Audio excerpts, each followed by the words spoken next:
Nih, teman-teman, kalau teman-teman sudah presentasi, teman-teman Anda kasih bukti-bukti pendukung ya.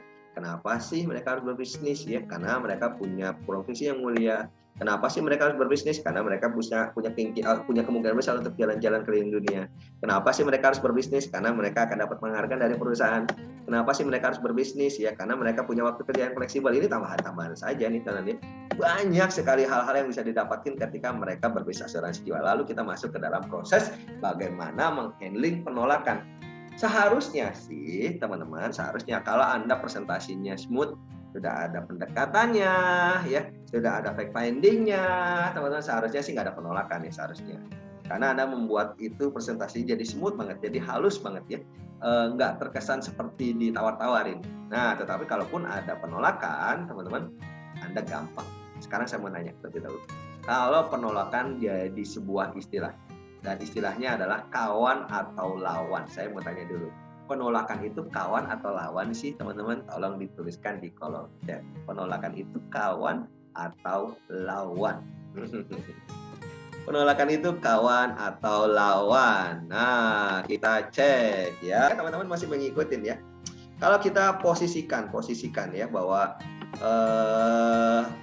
penolakan ini kawan dan lawan, saya coba untuk kasih referensi saja ya, tidak bermaksud untuk mengajarkan ke teman-teman. Ya.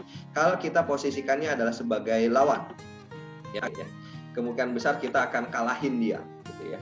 Kemungkinan besar kita akan menjauh dari dia kalau itu adalah lawan. Ya. Tapi kalau itu adalah kawan, kemungkinan besar kita akan rangkul. Ya. Kemungkinan besar kita akan mendapatkan keuntungan dari kawan. Kemungkinan besar kita akan maju bersama-sama. Ini dia nih. Posisinya kemana? Kalau saya lebih cenderung posisinya adalah ke kawan. Kenapa? Karena penolakan justru malah membantu. Ya.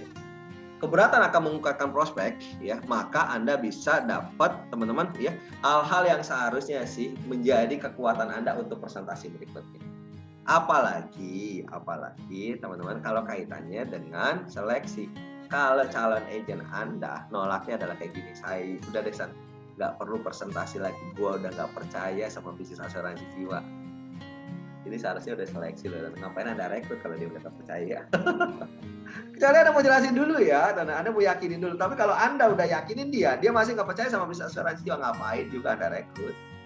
Tunggu dulu dia sampai yakin ya, atau setidak-tidaknya sedikit yakin baru Anda rekrut. Kalaupun Anda akhirnya berhasil merekrut dia nggak akan jalan kemana-mana kok. Jadi teman-teman, penolakan itu bisa jadi kawan loh.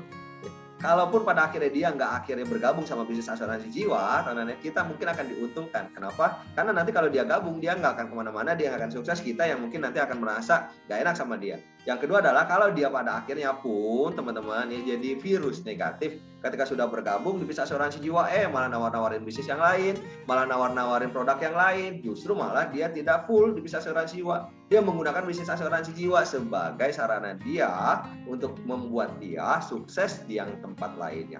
Ini kan salah nih dia. Kalau pada akhirnya kawan yang kita coba untuk posisikan, maka kita akan menjadi sangat luar biasa. Saya punya satu referensi saja untuk bisa menghandling penolakan. Istilah dalam NLP-nya adalah sleight of mouth, atau bahasa Indonesianya adalah silat lidah. Jadi teman-teman, kalau saya punya kawan, maka apapun yang dilakukan oleh kawan saya tidak akan pernah punya hal yang memberatkan saya.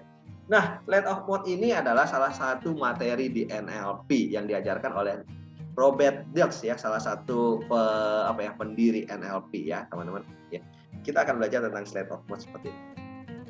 Bahwa teman-teman, ya, orang itu melakukan sesuatunya itu biasanya ada sebab akibat. Biasanya kalau dia nolak itu ada sebabnya, ya. Akibatnya dia nolak. Nah, pertanyaannya teman-teman ya, cek dulu nih teman-teman ya. Kalau misalkan saja kita nawarin asuransi kesehatan. Nih, pertanyaannya adalah kenapa saya butuh asuransi kesehatan? Anda harus tahu dulu teman-teman ya. Kalau saya butuh asuransi kesehatan, biasanya teman-teman ya ada sebuah sebab ya. Sebab itu dimunculkan dengan sebuah kata atau kalimat, yaitu karena. Saya butuh asuransi kesehatan karena saya butuh peace of mind, misalkan saja. Contoh ya teman-teman ya, saya butuh kendaraan. Saya butuh kendaraan karena saya bisa mempercepat mobilitas saya. Nah, tinggal pilih kendaraan yang mana. Mau mobil atau motor, kan motor juga kendaraan, tapi Anda pilihnya mobil. Ya, Anda harus beli mobil. Tetapi teman-teman, kenapa Anda harus beli mobil? Karena mobil tidak membuat diri kita kehujanan, kepanasan, dan membuat kita lebih nyaman. Ini dia nih. Segala sesuatu itu ada sebab akibat, teman-teman. Ya. Kalau kita paham hubungan sebab akibat ini, teman-teman, maka Anda tahu, teman-teman, ya, Anda ngomongnya kayak gimana. Jelas, teman-teman, ya, orang itu butuh sehat. Contoh ya, kalau kita di bisnis kesehatan. Kenapa orang itu butuh sehat? Ya, karena ya, untuk bisa bekerja maksimum. Oleh karena itu, saya harus makan dengan baik. Nah, ini dia nih. Ya, kenapa butuh sehat? Ya, karena supaya bisa kerja maksimum. Kenapa butuh asuransi jiwa? Nah, oleh karena itu butuh asuransi jiwa untuk bisa ya menjaga sesuatu ketika kita sakit pun ya, kita tidak kehilangan apapun. Ini dia nih. Jawaban-jawaban karena saya, oleh karena itu, agar saya, maka saya, meskipun saya adalah sebuah alasan untuk membuat mereka bergerak. Nah, teman-teman, pertanyaannya adalah alasan ini harus logis atau tidak logis? Kenapa? Karena kalau alasannya selalu dikaitkan dengan logis, maka Anda selalu menjawab di pikiran sadar, tidak menjawab di pikiran bawah sadar. Saya mau tanya dulu, kenapa mereka harus berbisnis asuransi jiwa? Kenapa masyarakat harus berbisnis asuransi jiwa? Teman-teman bisa jawab nggak ya? Masyarakat harus berbisnis asuransi jiwa karena masyarakat apa? Masyarakat butuh berbisnis berbisnis asuransi jiwa ya, ya. Karena apa? Ya, agar apa? Makanya apa? Ya, kalau Anda nggak bisa ngejawab karena, agar, maka, meskipun, maka bisnis asuransi jiwa itu nggak akan pernah bisa laku di masyarakat. Jaminan dari saya. Ini PR buat Anda nih. Kalau Anda mau handling objection, Anda harus tahu dulu kenapa mereka harus berbisnis asuransi jiwa. Ya, harus ada alasan yang kuat. Ya, agar apa? Ya, supaya apa? Ya, meskipun apa? Ini harus dijelasin. Tetapi teman-teman, kalau misalkan saja teman-teman kita mau menjawabnya dengan sebuah teknik yang disebut sebagai slide of mode. Slide of mode itu kasih alasan yang alasannya sebenarnya teman-teman sifatnya adalah membolak-balikan fakta. Contoh, ada nasabah, ini nasabah dulu ya, kita mau handling objection ke nasabah. Nasabah kita bilang kayak gini, saya nggak mau beli polis asuransi jiwa mahal. Contoh ya, saya nggak mau beli polis asuransi jiwa mahal. Anda ngomongnya yang gini, saya justru malah tawarin ya, segala sesuatu yang sifatnya adalah mahal. Kenapa? Karena yang mahal biasanya memberikan manfaat yang lebih. Saya nggak mau tuh jual panci. Saya nggak mau tuh ya jual segala sesuatu yang murah, karena yang murah itu biasanya yang nggak ada manfaatnya. Tetapi yang mahal itu biasanya adalah sesuatu yang bermanfaat. Kenapa? Karena satu, ya, saya menawarkan polis asuransi jiwa terkait dengan perlindungan maksimum ketika terjadi resiko. Apapun resikonya, resiko sakit kita punya, ya, resiko kecelakaan kita punya. Ya, resiko di masa yang akan datang yang kita nggak pernah tahu kita juga punya. Saya akan lindungin ini. Nah, kalau yang dilindungi adalah diri, maka pantasnya diri itu dihargai murah atau dihargai mahal. Seharusnya dihargai mahal. Kenapa? Karena kalau dihargai murah, nanti ya anggap ya punya polis dari saya nih, punya asuransi dari saya. Nanti belinya preminya yang murah-murah. Manfaatnya kira-kira yang bagus atau yang tidak bagus? Pastinya yang tidak bagus. Ya, kan kita nggak mau ya ketika kita sakit, iya sih di cover untuk rumah sakitnya, tetapi nanti di kelas yang 3 tuh ya, yang dalam satu kamarnya ada 5 orang, bukannya sembuh, malah nanti tambah sakit, tertular penyakit dari yang sebelah. Kan nggak mau kayak gitu, saya justru malah nawarin yang mahal. Atau itu disebut sebagai membalikan fakta. Itu yang disebut dengan ya slide of mode. Saya ditolak karena mahal, saya bilang saya datang karena juga nawarin yang mahal. Ini dia nih teman-teman ya, logika berpikir di dalam NLP. Anda akan bilang karena ya datangnya adalah karena itu justru malah ya. Jadi penolakannya adalah karenanya nih teman. Saya nggak mau beli polis asuransi jiwa. Ya. Saya percaya sama Tuhan.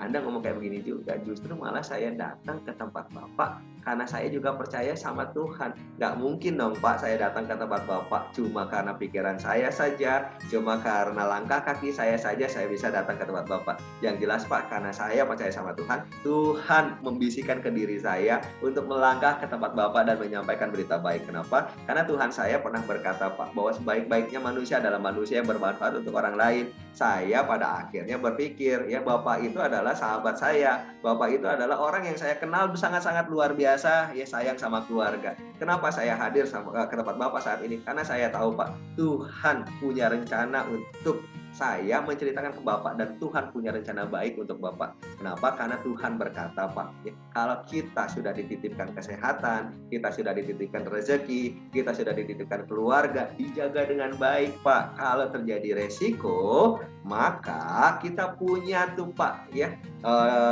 sebagai apa ya, sebagai pelindungnya Pak. Jadi yang kita lakukan ini bukan karena tidak percaya sama Tuhan, bukan. Yang kita lakukan adalah karena justru kita tahu banget, ya Tuhan ini adalah Sang Maha segalanya dalam hidup kita. Kita nggak pernah tahu apa yang akan terjadi di masa yang akan datang. Jadi saya punya polis asuransi jiwa dan saya menawarkan polis asuransi jiwa karena saya percaya dengan konsep ketuhanan itu Pak. Selama saya adalah manusia dan saya nggak tahu resiko yang akan terjadi di masa yang akan datang, selama itu saya akan berikhtiar untuk menjaga kondisi saat ini nih Pak. Dengan apa? Dengan memiliki polis asuransi jiwa. Kalau terjadi resiko di masa yang akan datang, Tuhan mengizinkan saya sakit, Tuhan mengizinkan saya untuk mendapatkan resiko, maka saya tahu Pak bahwa saya sudah melindungi diri saya sesuai dengan perintah Tuhan.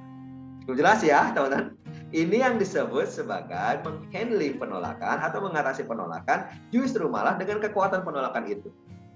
Kalau dalam jurus kungfu namanya adalah Tai Chi. Ya. Kekuatan lawan kita berikan lagi pada lawan. Mereka gimana San? Sama. Mereka juga kayak gitu. Anda tahu dulu namanya penolakannya apa. Kalau misalkan ada calon agent bilang kayak gini, saya nggak bisa nih San bergabung di asuransi jiwa, saya nggak ada waktu. Anda tahu dulu ya, kenapa dia nggak bisa gabung? Karena dia nggak ada waktu. Maka Anda ngomongnya kayak gini, justru Pak, saya datang ke tempat Bapak karena saya tahu Bapak adalah orang yang sangat sibuk, yang waktunya sedikit Pak. Saya hanya mencari partner-partner bisnis yang memang sangat-sangat sibuk dalam hidupnya. Kenapa? Karena kalau saya cari orang yang justru malah banyak waktu, yang banyak santainya, tidak banyak bekerja, tidak produktif, maka saya tidak akan pernah punya partner bisnis yang luar biasa, Pak. Saya cari orang yang justru malah tidak ada waktu dalam hidupnya. Kenapa? Karena orang yang tidak ada waktu adalah orang yang sangat produktif, Pak. Nah, orang yang produktif adalah orang yang hebat dalam berbisnis, Pak. Pertanyaannya adalah, di sela-sela Bapak tidak ada waktu, apakah Bapak bisa menjalankan bisnis asuransi jiwa atau tidak? Ini kan Pak yang Bapak tanyain ya Pak. So, saya justru malah cari orang yang tidak punya waktu seperti Bapak. Nah, jawaban Bapak tentang apakah bisnis asuransi jiwa bisa dilakukan di sela-sela waktunya Bapak? Jawabannya bisa banget Pak. Nanti kita tinggal atur Pak. Ya kan lo Bapak misalkan saja kerja 1 kali 24 jam Pak. Kan namanya Bapak robot. Gak mungkin dong Pak Bapak kerja 1 kali 24 jam. Anggap Pak Bapak sangat produktif. Dalam 24 jam Bapak kerja 12 jam. Ada nggak Pak waktu-waktu di mana Bapak luang? Kan Pak di bisnis asuransi jiwa saat ini Pak nggak harus ketemu orang loh Pak di masa pandemi kayak gini.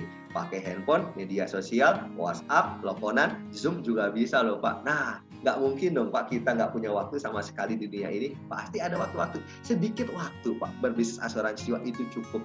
Sekarang Pak bisnis asuransi jiwa bukan cuma butuh waktu, bukan Pak. Bisnis asuransi jiwa adalah butuh orang hebat seperti Bapak. Waktu bisa diselipin Pak. Makanya saya cari sama Bapak Pak yang nggak ada waktu tetapi punya kemampuan. Nggak akan kemana-mana, dia akan gabung sama kita. Justru malah kita cari nggak ada yang waktu.